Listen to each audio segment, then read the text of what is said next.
the mighty and resilient Merrimack River, carving through the communities of our great region. My name is Linda Lorden, proud president of Merrimack County Savings Bank, and like the river that serves as our namesake, we're a constant yet ever-changing presence. Because to us, it's bigger than banking. It's about powering communities and putting people first. It's about knowing where you came from and where you're going. That's Merrimack style. Visit us at themerrimack.com. Welcome to the Old Souls and Seekers podcast, a podcast that transcends the typical personal development journey. You're not new to this. You've read the books, attended the seminars, and perhaps even tried various coaching programs, yet something still feels amiss. Elon and Guy have over 2 decades of relentless searching and $1 million invested in their personal growth quest. Here's the revelation. You're not missing anything. You're not even behind. You might have just been searching in the wrong places. In each episode, we'll uncover the most effective, straightforward practices that have profoundly impacted our lives and the tens of thousands of our clients from all over the world. This is about real, sustainable results for those dedicated to their personal and spiritual growth. So get ready to explore and enjoy the show.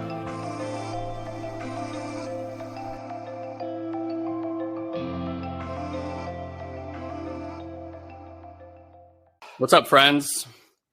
It's super good to be with you, Satori Prime fam. Really. Elon and I are fresh off the jungle and fresh off the jungle juice. I honestly still feel like I'm floating. Same. I'm in a little bit of recovery personally. I got home. We slept 3 hours the last night before we left. We wanted to hang with our people as much as we could. I had a 16-hour travel day. So I was pretty exhausted when I got home, and the day after, I got hit with 103-degree fever. But you're okay now, yeah? It was like its own ceremony, basically. Like the ceremony just kept going into like a different kind of ceremony. I'm better. I'm definitely a little bit swimmy in the head. I'd say I'm like 85, 90% there. So part of it is having not landed yet from the full whole experience. Part of it is just the physical rigor that my body's been into, and part of it is just reintegrating my new self into life again, as home life, I should say. I was gonna say real life, but really the only difference is jungle life, home life. I just did a mini, and I honestly I feel like I just drank a cup. That's funny. I've got the nausea and everything. It's just woo. I was like, wow. So we need to ask for support for you then. Someone hold his feet. Oh my goodness. Someone hold his feet. Yeah. And we always really like coming right back from the jungle because we're still in jungle vibes and medicine vibes. I noticed right away, I kind of feel like I want to make a video about it today on my personal feed, because I just realized that my while we were down there was my 11th year anniversary of drinking medicine. I started drinking medicine October of 2013. Wow. I don't remember the exact week, but it's in and around right now. So I think we were at there during my 11-year anniversary. And I've drank it, that and many other mind-altering medicinal substances for, truth be told, since I was 15 years old, but done them in more of ceremonial healing purpose ceremonies for the last 11, 12 years or so. And it just feels like it's time to share some of that intelligence, because I don't know many people that have done that many experiences or have the objectivity and perception of what happens when you've done that much. So what I always enjoy, what I always love is softness. Yeah. Love the softness so much, really to the point where I'm okay. As I start to investigate what's changed this time, I'm like, ooh, okay. There's been a real deepening in softness. And I've caught myself a few times popping out of it and be like, okay, no, back into it. In really subtle ways, not big things, but with the children. Even today, people messaging me on Instagram and Facebook Messenger and stuff like that about our programs, and even where I was talking from, I could feel whoa, okay, that was something new. So I'm happy we're here with you guys, because we get to share from the richness of this energy. And that always feels really, really good. And for those of you guys who've never entertained the idea. By the way, I see Andrea here. I see Ian here. Yeah. Can we bring people out to actually share? Yeah. If you guys are here that we're just in the jungle and you feel like coming out on video, no pressure. You can, I think, raise your hand to speak. We've actually never brought people on the software, so it'd be nice to even test out what that looks like with you guys. So just let me know if you're interested. If you guys are open to it, obviously. And if you can't find it, let me know. But somewhere on your screen, you should be able to request to speak. So yeah, if you've never entertained the ideas of it, we totally get it. Psychedelics, certainly ayahuasca, can be a wildly confronting even idea. Forget about the experience itself, because it is about as confronting of an experience as I've ever had in my entire life. And I've had many of them in so many different healing arts. And like, I as one of those things that like, it never stops being interesting. Like, again, I've done over 100, and some people think, why do you keep going back?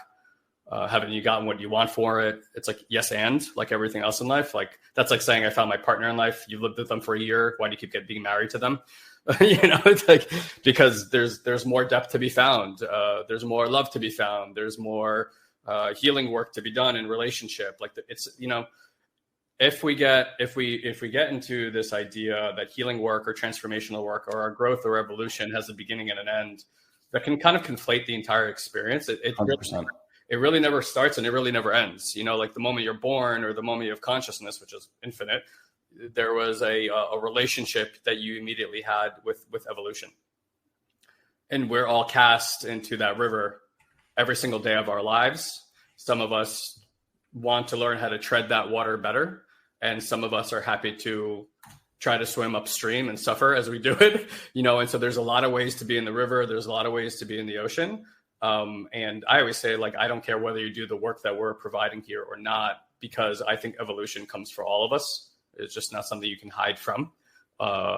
However, you can learn to navigate it in an easeful way, or I say more easeful way than most do. Most people do suffer, kick and scream through the experiences that they're in. And all these things are really here to guide us and principally help us evolve into more and more enlightenment. Even I think after we become enlightenment, we'll just find that that's the base of the next mountain, and there's more enlightenment to come and more love to come and all this kind of stuff. Because tell me what the depth is of the love of God or the love of universe or however it is that you declare that.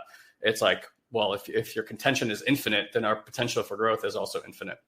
And it's for that reason that I come back to these medicines, because not only are they extraordinary and beautiful reminders of the potential of a human being and of consciousness itself, but it's the most rigorous work I've ever been a part of. By far. It cleans you out and helps you move that needle in ways that are unimaginable to our minds.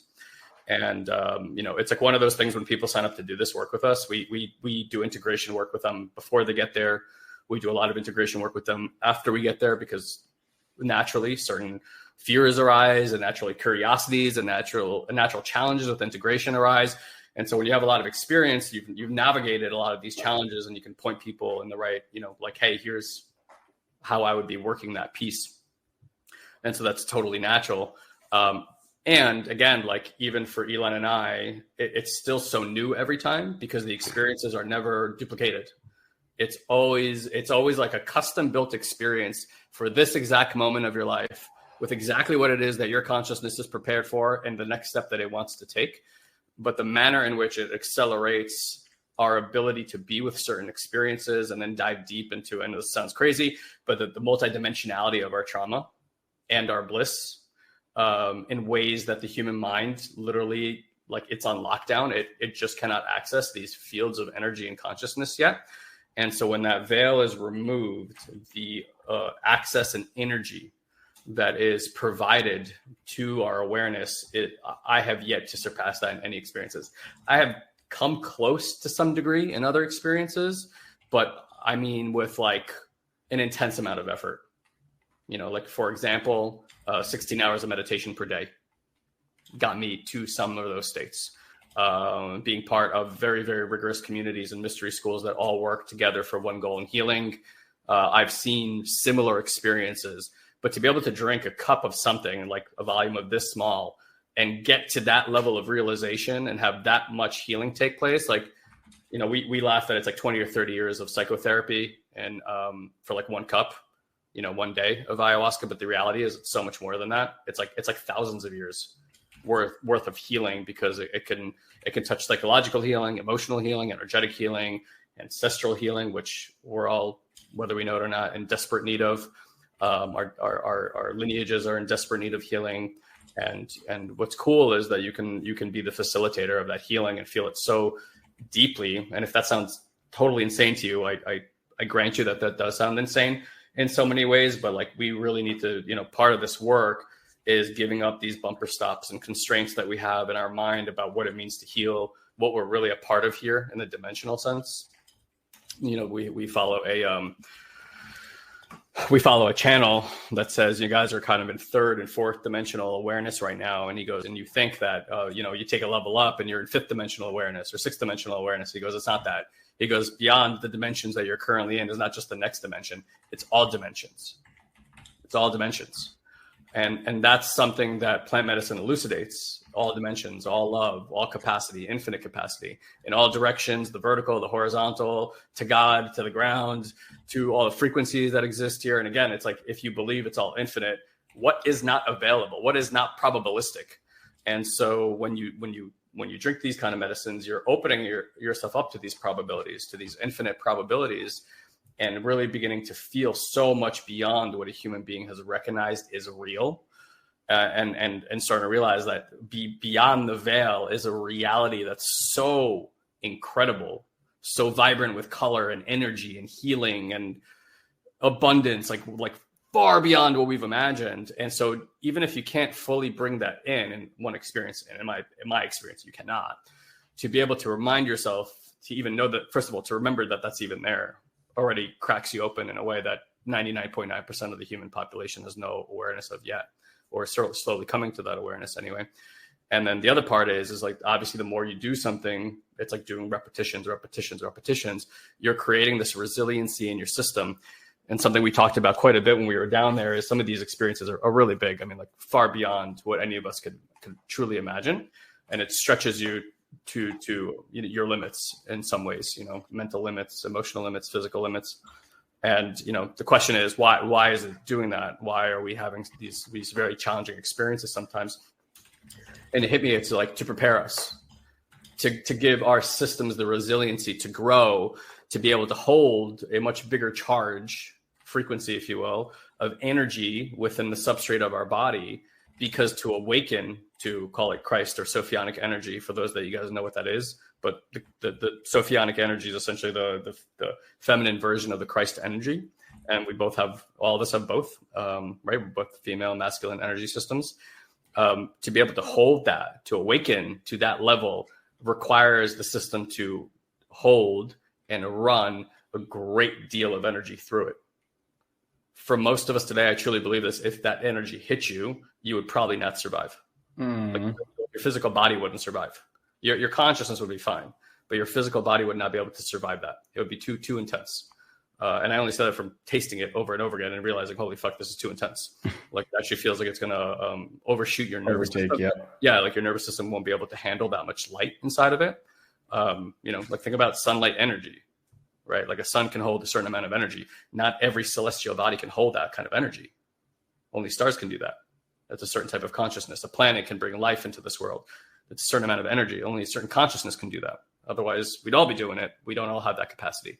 So it's the same thing. Awakening is a matter of running a certain amount of energy through your system. And it's not something we know how to do.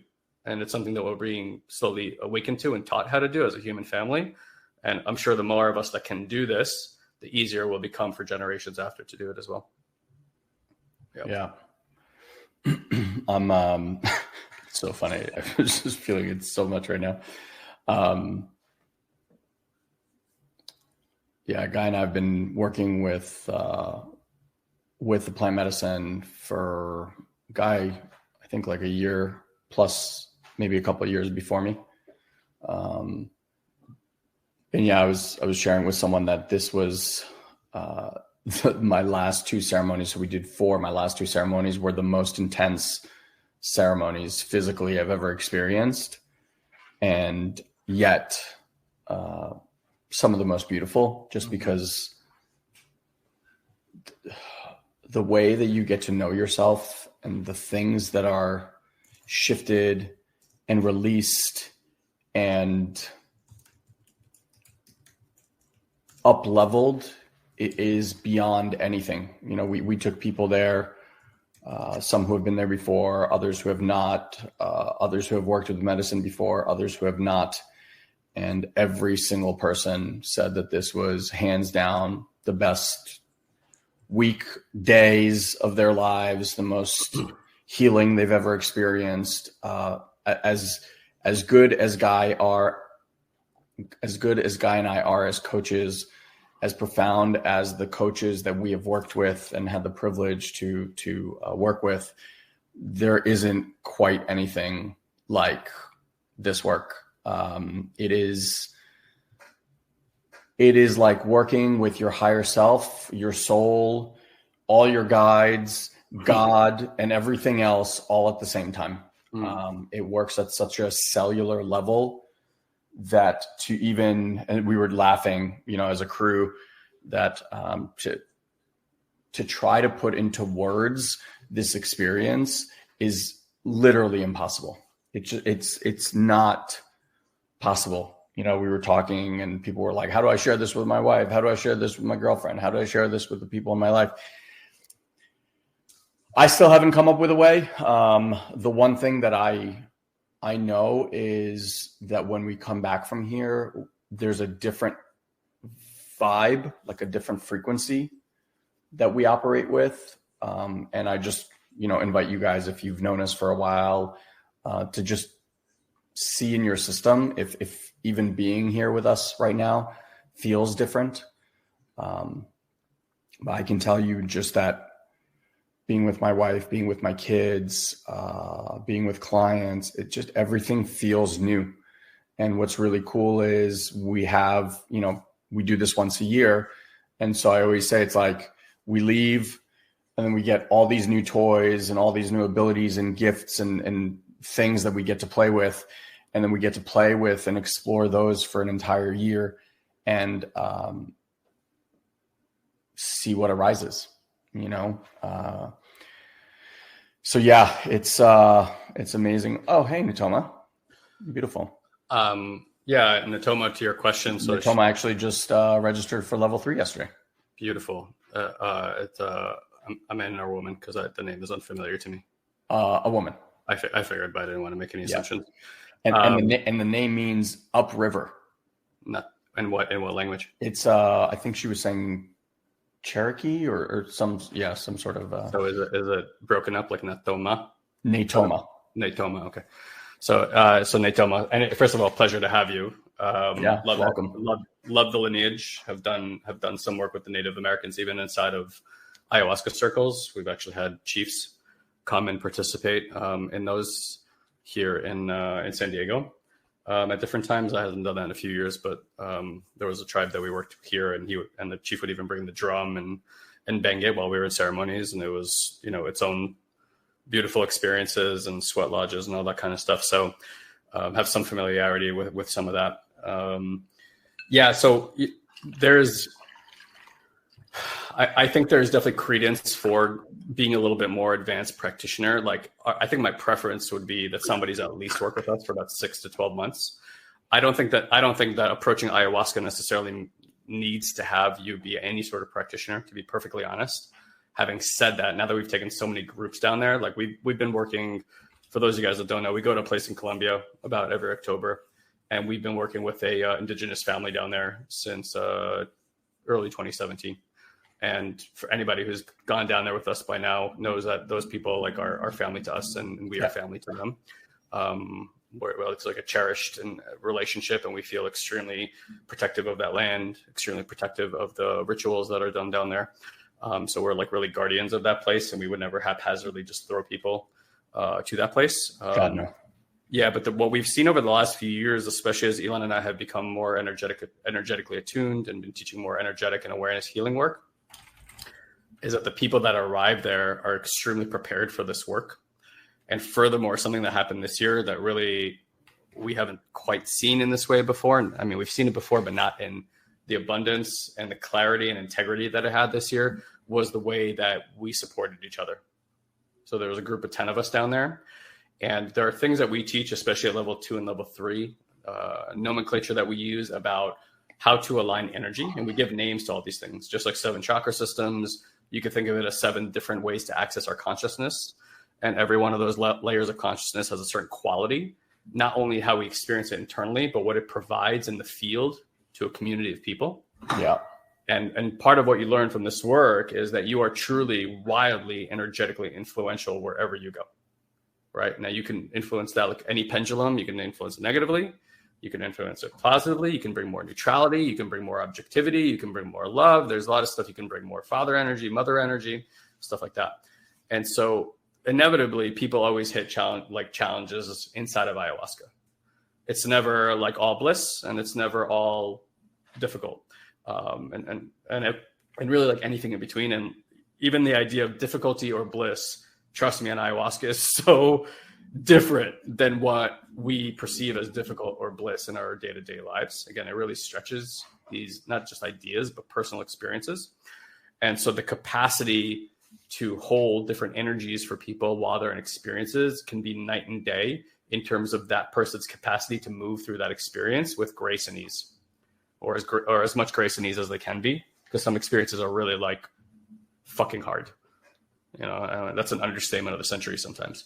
So it's not like people aren't prepared, right? I would be weary of somebody who's like in a really deep depression, or somebody who's manic, or somebody who has like really intense phobias, or somebody who has, potential like really religious upbringings and might see negativity as something demonic. Like those would kind of give me a little bit pause to like check and like really have deep conversations with them about the experience itself and if they're ready for that, because it's so mentally and emotionally rigorous that for a person who doesn't have like any stability in their life, it could kind of just throw them to the wind. So we're pretty rigorous about who we say yes to. And also like when you do that kind of work, you're opening yourself up as well. So you're sharing yourself with the people you do this with in a way that you never shared yourself with anybody before. We call it like dancing or shaking hands with other people's souls.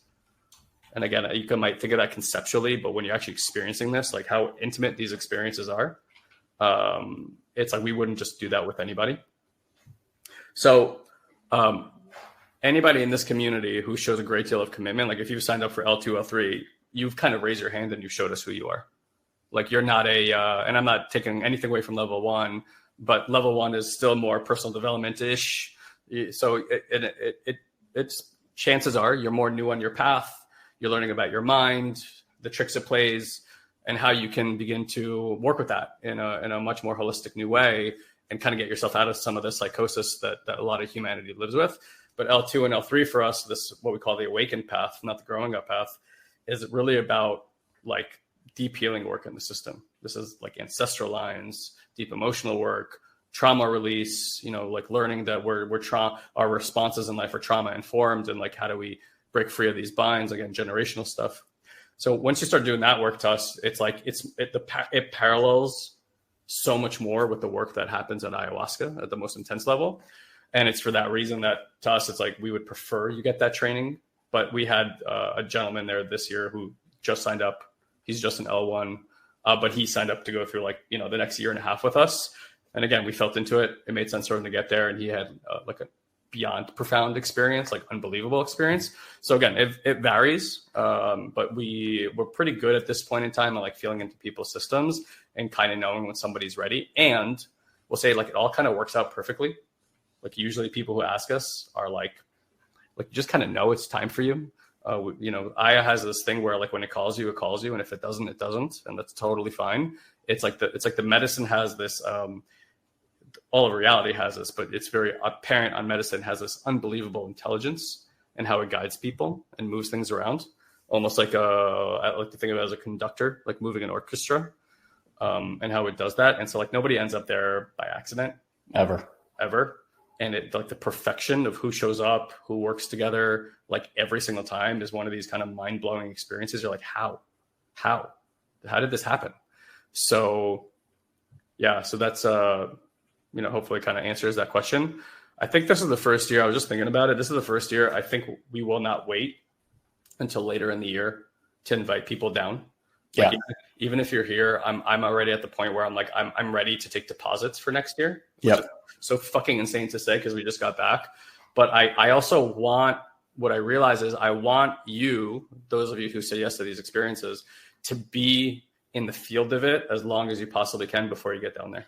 Yeah. Because the reality is the moment you say yes to the medicine is the moment the medicine says yes to you. And the medicine is always working, whether you're drinking it or not. It's in the field, it's working, it has its own consciousness, plants have their consciousness, and it begins to guide you and show you things in your system that we can start working on now. But in the yes, like it's going to start moving some things for you.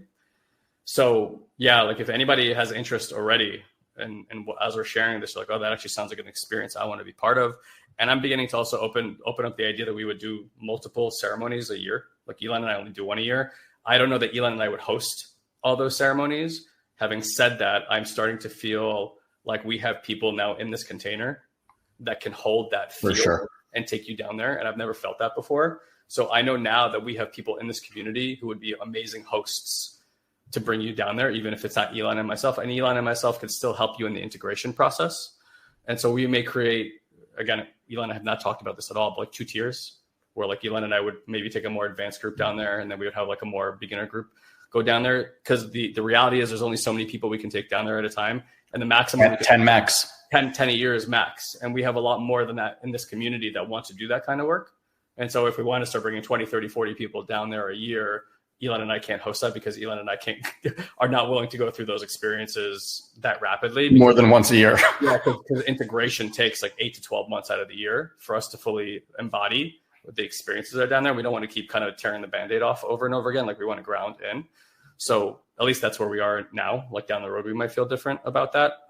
But that's just kind of the reality. So if you guys are interested in having that conversation, at least opening that up, we would, I think, again, I haven't talked to Elon about this, take a deposit of some kind. And the beauty is that if you want to break it up into installments over a year and make it a lot more manageable than having to pay it all up front or in larger chunks, then now would definitely be the time. Yeah, because then you'll have the time to put it on some kind of payment plan, and it might make it more easily approachable. Yeah, exactly. Yeah, Andrea was like, what? And Andrea was there with us, so she saw what unfolded. Yeah, I mean, it is beyond comprehension what is available and accessible in such a short period of time. We tell people it's like 20 years of personal development in a week. You know, we had people that were down there. Said like, I felt like I had 30 years in one day. You know, it is.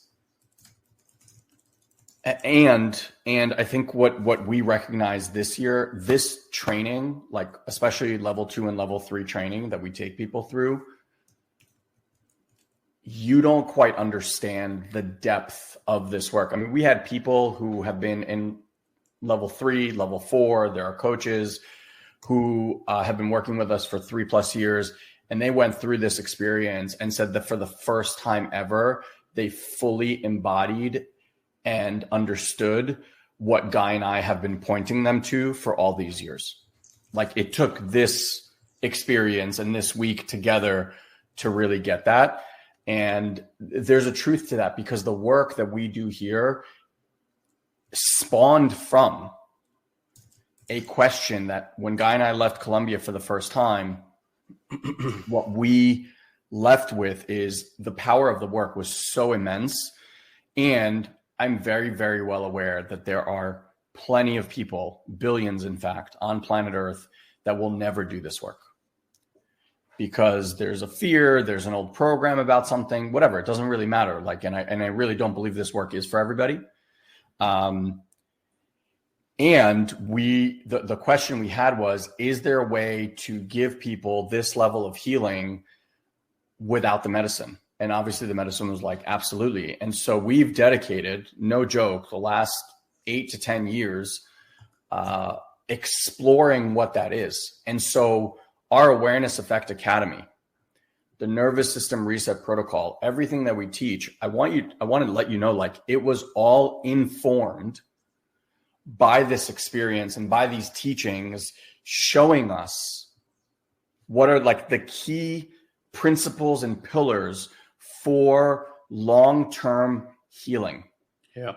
Like real healing, not I want to understand why I'm sad, or I want, like, there's plenty of people and books and things that you can read that'll do that. I mean, like, actually go in there and find the root cause of the things that have been constantly creating this battle that you have in life, whether it's your health, relationships, finances, career, trusting self, whatever it might be, right? So doing this work and then coming to the jungle it's almost like the way you train yourself and the practices that you do set you up to receive the wisdom of that spirit so powerfully, unlike anyone that I know that goes down there. You know, when we were talking about this with this crew last time, like the way that the people in our community were supporting Guy and I, like they were supporting us as we were going through our heightened experiences. They were supporting each other like so beautifully and so in tune and like effortlessly, right? Why? Because they had done this work with us here for the months and years leading up to it. And that doesn't exist in any circle that you drink. Yeah. At all. Like it, you know, at best, maybe a shaman's going to come around and like blow some smoke on you and sing something at you, but like they're not working with you energetically. You know, Guy and I are like in the jungle, energetically tuning people up and like moving things through. Like it is astounding. That's hard to imagine. Depth of healing that can be done in this short time frame when you're in that state. So yeah, there's nothing like it. I mean, I often think that people don't actually know what our capacity is. Yeah. Until they've been in the jungle with us, because I even forget what my capacity is until I get into the jungle.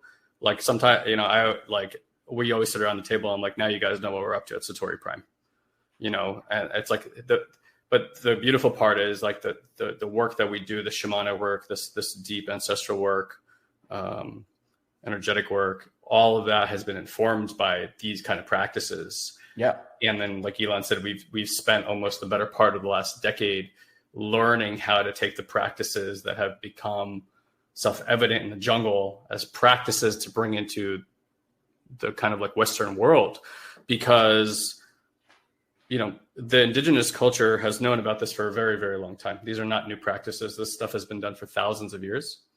And there are certain practices in the West that are also unknown to the indigenous as well. And so like they have a story about the eagle and the condor that I won't tell here, but it basically means we're in that time period now. These are like prophesized times to these cultures about how the West and the indigenous come together to finally work together, to reveal truth to each other, to bring ourselves out of the psychosis of that we've been living in, because that's truly what it looks like from the other side. It looks like humanity is stuck in schizophrenia.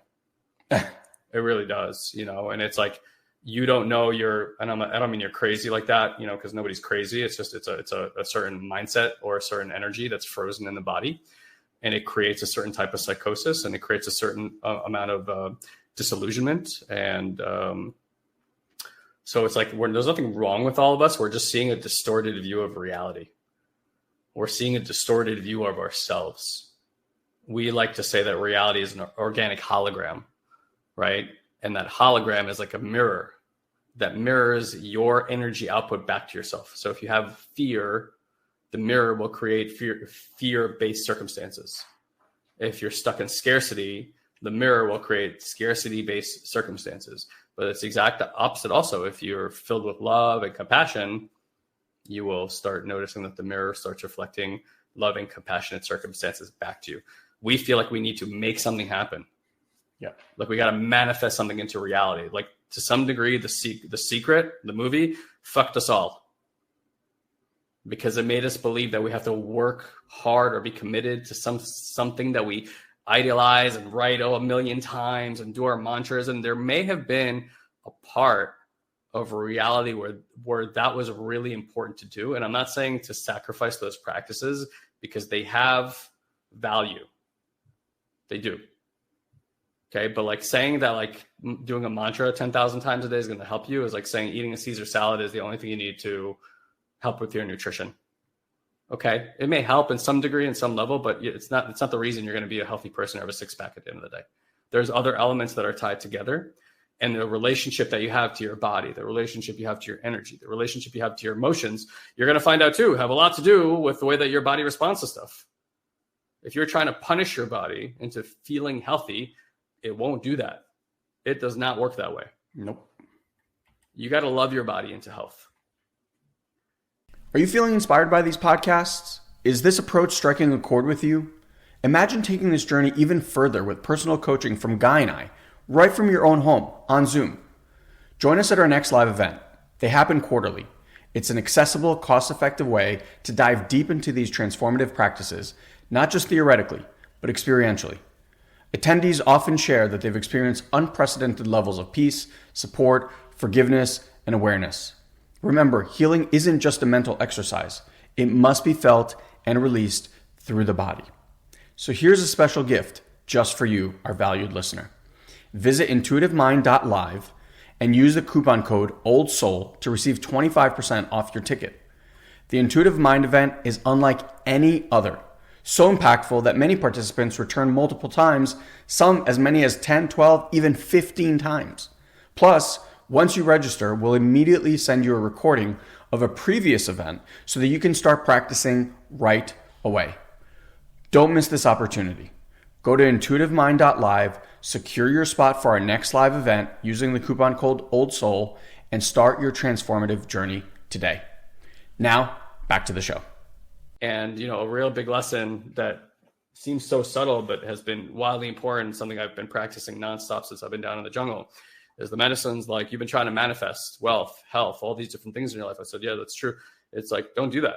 It doesn't work. Notice how energy that's a very masculine approach. It's not a balanced approach to life. And so it showed me the difference between trying to manifest and allowing. It was showing me nature.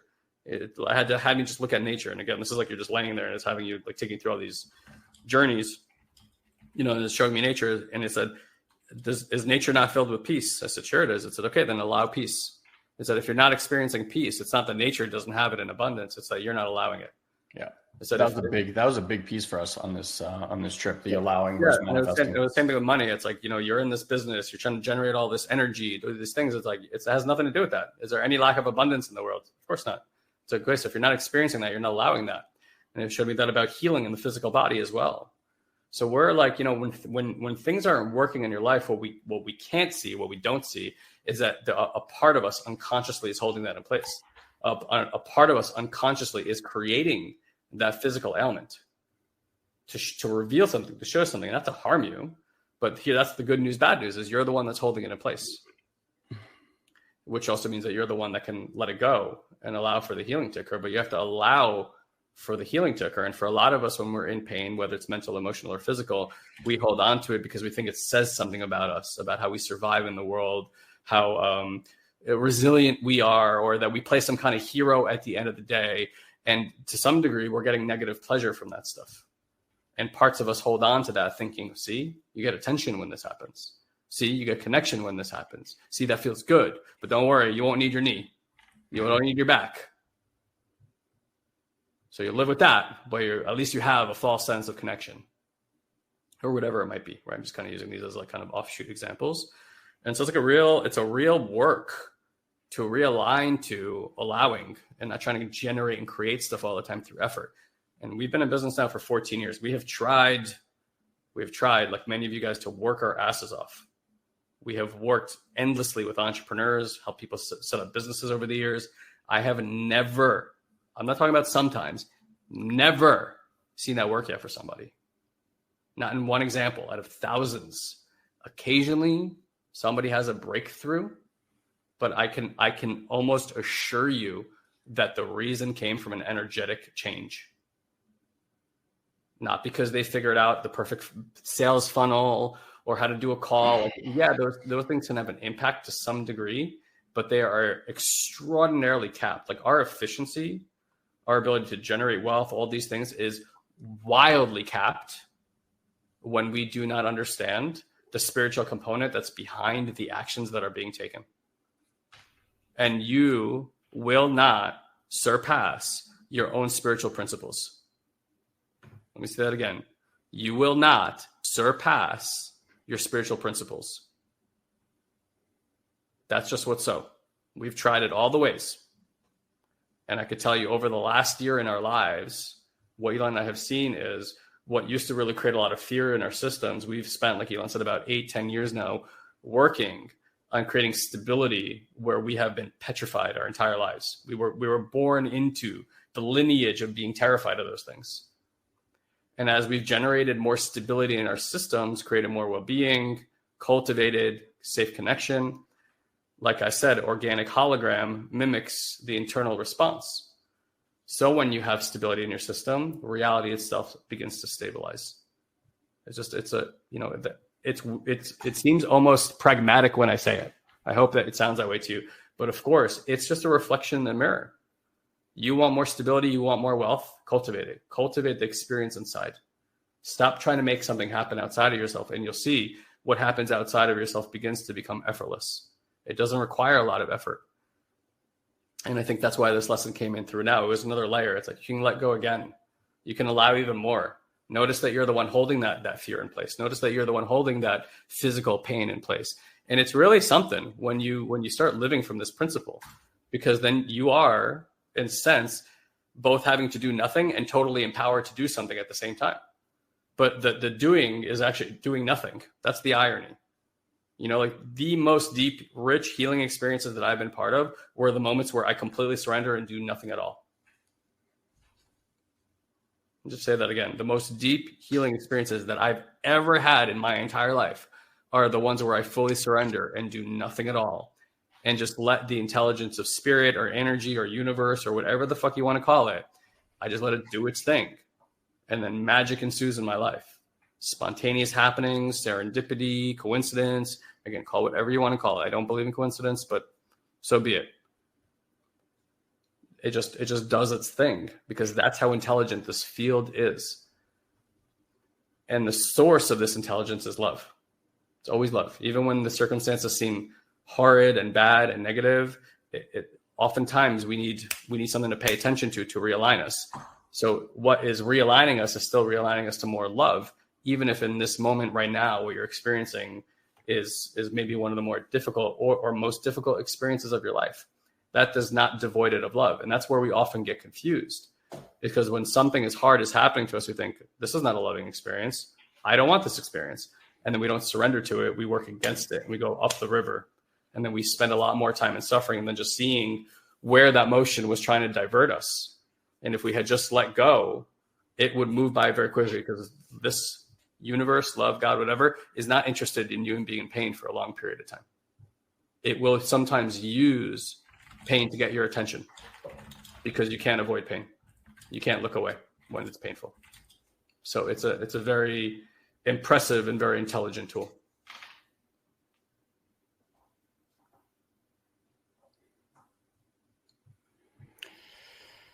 Yeah. I'm excited to see it integrate, because I still really feel like I don't know that I've ever come back from a trip like that feeling the way I do at this moment. And I'm honestly like, there's excitement in that for me, because I'm staying so open and so curious to the unfolding and how it's all supposed to move and shake and, shift. So yeah, super, super exciting.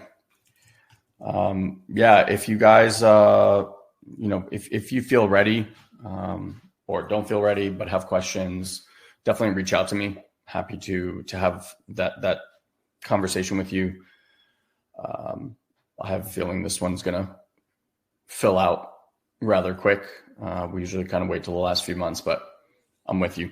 It feels really good to just start to already get it on the books. Yeah. And if you are in any of the Awareness Effect Academy programs, which is level 1 and above, level 1, 2, 3, and then we have a fourth that's now in development as well. We're actually going to bring in our teacher to start teaching as well. A teacher we've been working with for a better part of 8 years, who's a freaking wizard magician, is going to start providing some access to some of the gifts that he has as well, because that's the reality. The beautiful part about doing this work is it reveals everybody's gifts. Like Elon said, like it's amazing to bring a group of people down to the jungle and have them support us, and vice versa. Like, you know, we talk about giving and receiving a lot, and how you cannot fully receive unless you cannot fully give unless you're simultaneously receiving what you're giving. It's like energy, right? When energy moves through a circuit, you have to complete the circuit. Giving without receiving is an incomplete circuit. You're not giving. And there's an actual feeling inside of our system, like an energy, like a warm drip of water that happens from the solar plexus down to the belly. When that cycle is complete, it almost feels like honey is dripping into the system. If there's an actual, this is what we point out a lot, guys. This is what level 2, level 3 is all about. It sounds so strange, but it's not about insights. It's about qualities, right? Like I'm talking about a quality here, like hot honey dripping in the system. There's a quality there. And when you recognize that, you recognize when you're giving, you're like, oh shit, I'm not completing the circuit. I'm not feeling that quality. And when you get established in that quality, you're like, ooh, yep, yeah, because it's like that when we talk about oneness, completing that circuit has us feel the oneness. I'm both, you know, because when a lot of us give, and many of you guys here just do, you can even say in the chat box, like, you know yourself to be a really generous person who wants to make a difference for people. If that's true, just say yes or I in the chat box. It's really rare that people in our community don't have that quality. When we say who wants to make a difference here for humanity, for other people, almost exclusively everybody raises their hand. And I want to name that as a real human attribute. Like it's really, really quality. That's a beautiful quality that humanity has. We often talk about human nature like it's some negative experience. But I also want to remind you that human nature is the people who run into the fire when the building is burning and everyone's running out. They run in to save people. That's human nature too. Right? There's infinite qualities to human nature. We're unbelievably emotionally wide beings. And that's where a lot of the confusion comes in, because we have been taught that there's parts of our emotional capacity that are okay. We've been taught that there's a lot of it that's not okay. And again, it distorts the mirror. And like, think about what happens. What's your perception of yourself when a mirror is bent? Broski, can you just mute while you're doing that? Yeah. What's the perception of yourself when you look at a mirror and it's bent or it's dirty? Are you getting a clean look? Are you seeing the true you? Of course not. And a human can't see the true them. Do you know that? We literally cannot see ourselves. Why? Because even when you look in the mirror, you're only seeing a particular angle of yourself. You know, why is it? Do you know why suicide is up? Why what's it called? Not septoplasty, but why do people get rhinoplasty? Why do they get nose jobs and stuff like that? Because the moment we got cell phones in our hands and we started taking a million pictures of ourselves, the angle from which we took pictures of ourselves is unfamiliar to us. We're used to this. Wherever I move, the mirror moves, right? So I only get this particular angle. But when I do this and I don't have to move my head and I can take a picture and I see myself from a different angle, my assumption is I don't look right because I've only seen myself from a certain angle. It's like when you record your audio, when you record your voice on audio and you play it back, you're like, that's not my voice. And your voice sounds weird to you. Why? Because when you hear your voice, you hear it through the bones in your head and the nasal cavity, and it distorts the way that your voice actually sounds.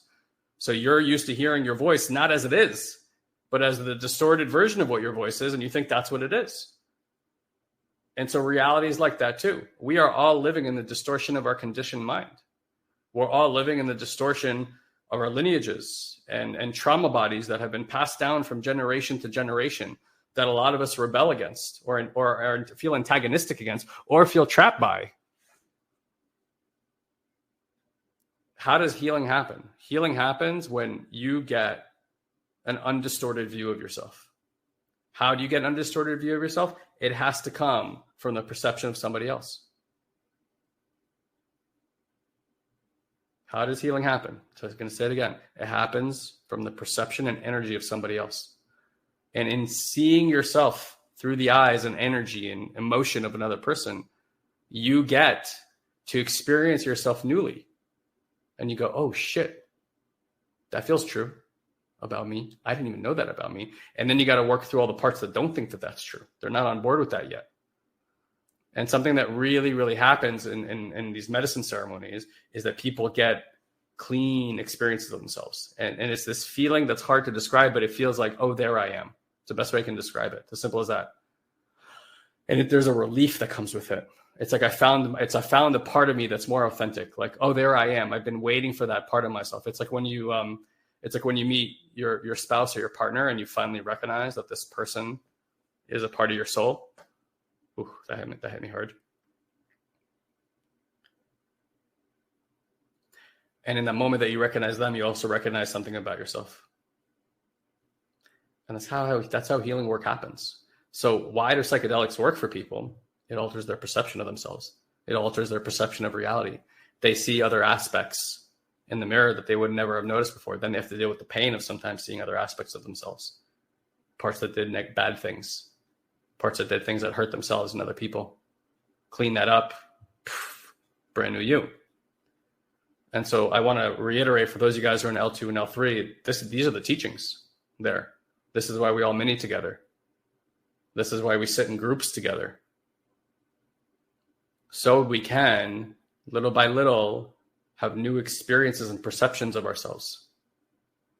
And as that happens, we clean up the distortion in the mirror and we start seeing ourselves as what we are, which is really divine creatures. We are nothing but light. That's it. That's the core. But light moves way too fast for us to see.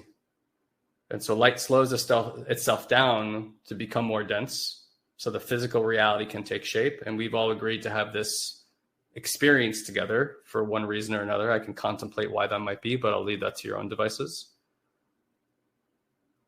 And so we're here to teach this dimension, third dimension, physical reality, how to embody light as God, as love, in all the ways that it can be, and bring it through our physical bodies. I spent many, many years doing psychedelics trying to escape this reality, thinking this was too much suffering. It's time to fucking get out of here. And I'm telling you right now, that was a mistake on my part. That was a distortion that I was living under because I experienced this reality as extraordinarily suffering. And so what I see now, and I've seen for many years now, is these lessons are being taught to us on the other side of the veil to bring it through and be embodied souls, enlightened souls here. And how many of you guys know that you want to live in a peaceful world? No wars, safe connection for everybody. Just say yes in the chat box if you know that that's a world that you want to be part of, a world that you want to maybe even help birth. And again, I imagine if you're here, it's probably part of what, even if you've never articulated that way, you probably know that you want that. So if you desire for that, I want to also point to, is it working to press and push that reality on other people? And the answer is, of course it doesn't work. Otherwise it would have worked already. That's not how change happens. You cannot convince anybody on this planet to be or operate differently than they are. Everyone gets to come to enlightenment at their own pace and their own desire. That's why we have free will on this planet. We chose to have free will. And so we get to pace whatever enlightenment at whatever speed that we want to have. I've said this a few times now. I believe the planet can awaken, like we can have full enlightenment here in the next 20 or 30 years. Like it's really possible in the next generation. Does it seem probabilistic? No, it doesn't. But if you start understanding how like quantum principles work, 7 years is not that far of a time for quantum principles. I'll explain a little bit more about that in a second. But it could also take the next 3 to 4 or 500 years for that to happen as well. we need to decide individually, what are we committed to? Is this a right now thing that we're looking for? Or are we willing to wait to disrupt and destruct more for 300 to 405 years and bring this planet and ourselves to our knees before the enlightenment comes? And either way, we'll be fine. We're going there, this way or that way. The only difference is the probabilities in which we get there. We, like I always say, we point north. We point to light. That's it. You could put cement over a plant. You could put cement over the ground. The plants find their way through the cracks and they find the light. We orient to light. All life wants life. And if just to go back to the probabilistic thing, for those of you guys that don't know, when something grows to 1%, at that point in time, it is 7 doublings away from reaching 100%. Okay? So that means when a technology, for example, reaches 1% adoption, we are 7 years away from 100% adoption. 7 years. If consciousness moves 1% in any direction, we are 7 years from full adoption. Just let that sink in. Because that's what doubling does. We see it everywhere in technology and in every area that they've studied this, it replicates itself this way. So what does that tell you? The first 1% is really it takes a lot of work. It looks like the graph is not moving. And so we can get disillusioned and thinking things aren't changing, but that's how it works. The 1% is doing all the work. And then before you know it, the doubling begins very, very quickly. So how do we get to 1%? We get to find people like you who've raised their hand and said, I'm committed to my own healing. When you commit to your own healing, you're saying, I'm upgrading my body. I'm upgrading my consciousness. I'm upgrading my emotional output. And as you do this, you're going to quickly start seeing that you have a great amount of influence over the people around you. Not in a manipulative way, not in a power over way. It's just that by you being there, for example, if you have more stability in your system, whatever room you're in is going to just be more stable. If you have more compassion and love in your system, there's going to be more compassion and love available in that room. Everybody's going to feel it. Everybody drinks from it like honey.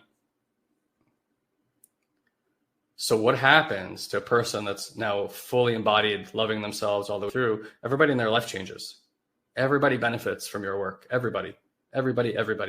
And it's whether you do anything in action or not. It doesn't even matter what you do at that point in time. You embody the frequency, you walk around, it changes everybody around you. The more people that we have that are committed to that, and that's what this whole Mishigas, Satori Prime is about, is literally about that, is developing you, focusing on you, selfishly you, because the most selfless thing you can do, we say this all the time, the most selfless thing you can do is heal yourself. The most selfless thing you can do is be selfish about your healing. Truly, I really mean that. Be so fucking selfish about your healing. Because the moment you get full, the overflow that comes out of you is what does the healing work for everybody else. Everybody keeps trying to give from an empty cup. They're not full. You don't even know what being full feels like yet. So get yourself full and watch as the cuppeth overfloweth, or whatever that saying is, into everybody around you. And that's how you really give in this world. That's how we really transform this world. You want peace? Become peaceful. You want love? Become loving. You want more compassion? Become compassionate. And you're going to see everybody around you rewarded by that. Simple as that. Stop working on them. Stop trying to make them be compassionate so that you can feel more comfortable in this world. It doesn't work. You will feel no more safe when there's 10 sort of compassionate people thinking about compassion around you. It does nothing for you. But cultivate compassion within yourself, and you'll see that your relationships, effortlessly, every person becomes more compassionate around you.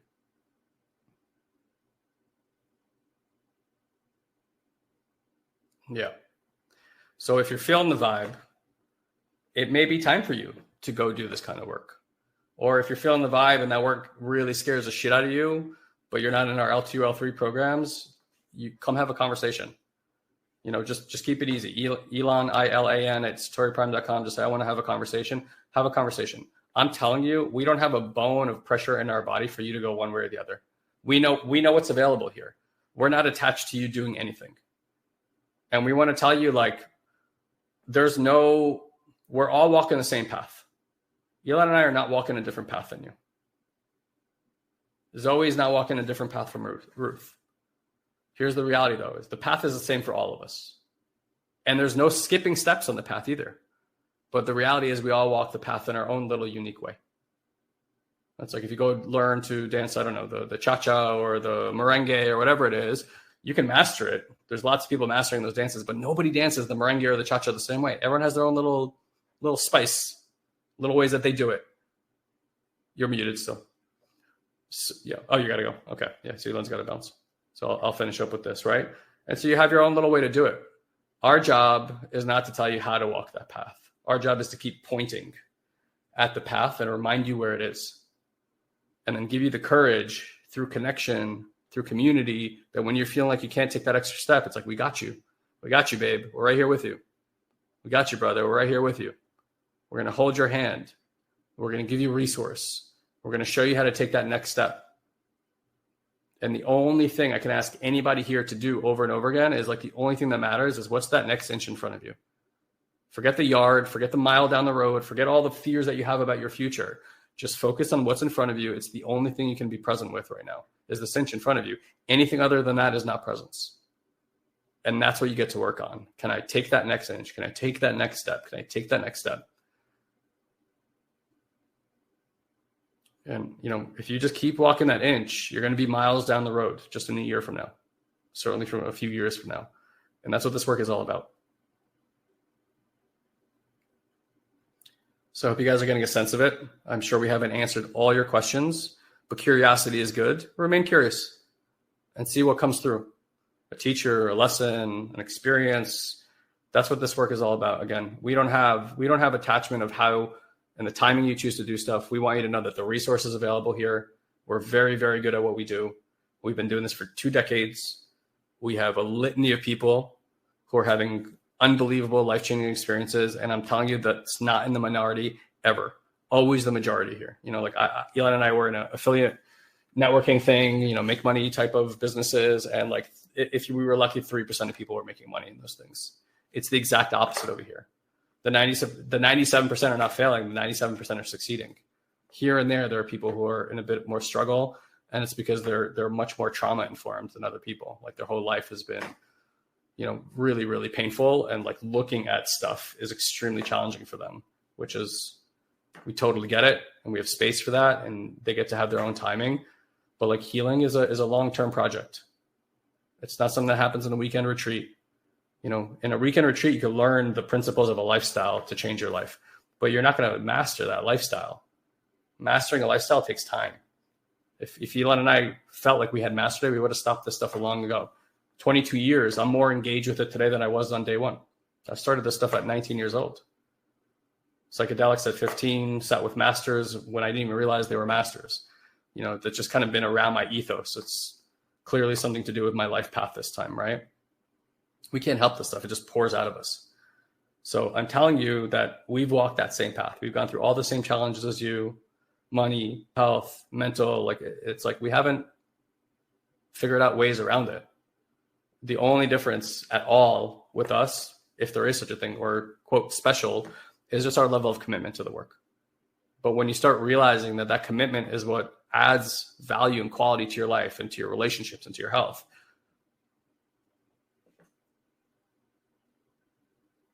it's silly not to be committed to it. It's silly not to make it the principal focus of your life. Our spirituality is our principal, the principal reason we're here on this planet. It's certainly not to work a 9-to-5 job. Those are all fine, but I don't know. You guys tell me. You think that's what you decided to go from a light being soul and embodying a third density body because you're I fucking can't wait to work at McDonald's 9 to 5 every day. I don't think that's the desire for the soul. We are here to awaken. We are here to bring consciousness to a new place. It's like somebody said here, the most extraordinary, and like Veronica saying, the most extraordinary journey of all is our awakening.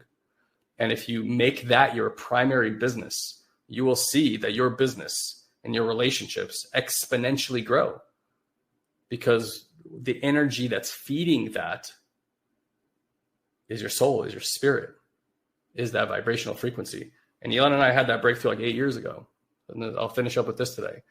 When we stopped working on our business and we started working principally on our spirituality. I'm not talking about religion, although religion, you could certainly tie it into that. And there's some great principles tied in there, but like most religions, because they're taught by people, are filled with the distortions that I'm talking about here. So we're not getting the clean view of even what those transmissions are supposed to be, because transmissions of felt experience. It's not something to understand. It's not logic. And when we made our life spiritually focused, we realized that our business became the self-expression of that spiritual focus. We no longer had to ask questions, how are we going to do that? We just waited for the answers to come, and so they did.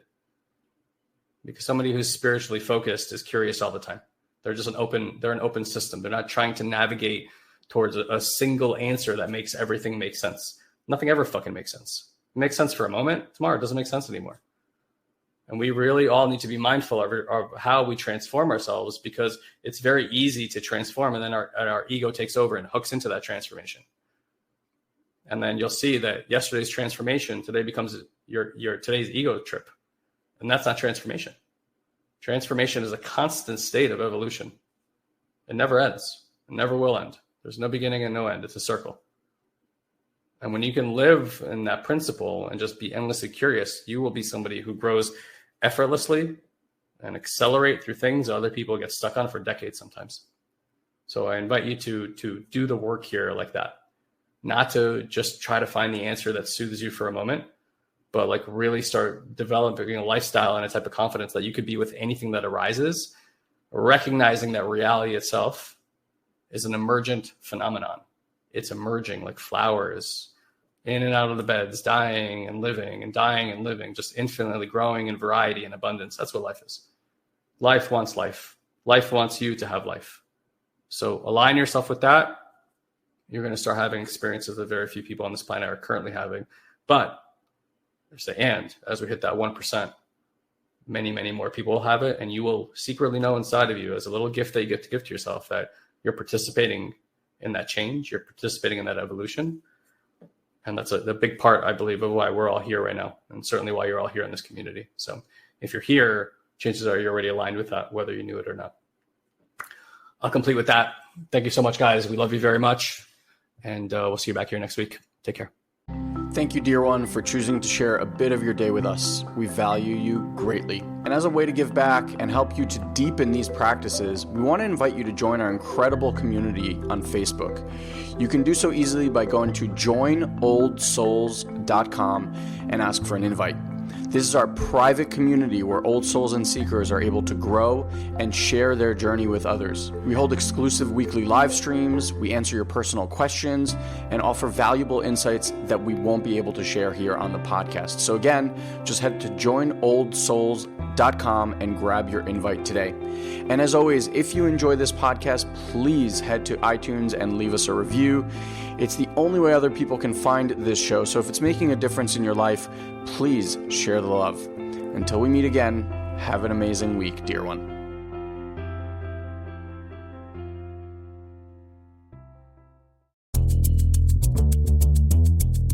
Okay, it's official. We are very much in the final sprint to Election Day.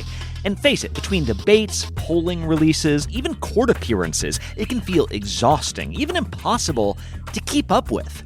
I'm Brad Milkey. I'm the host of Start Here, the daily podcast from ABC News. And every morning, my team and I get you caught up on the day's news in a quick, straightforward way that's easy to understand, with just enough context so you can listen, get it, and go on with your day. So, kickstart your morning. Start smart with Start Here and ABC News, because staying informed shouldn't feel overwhelming.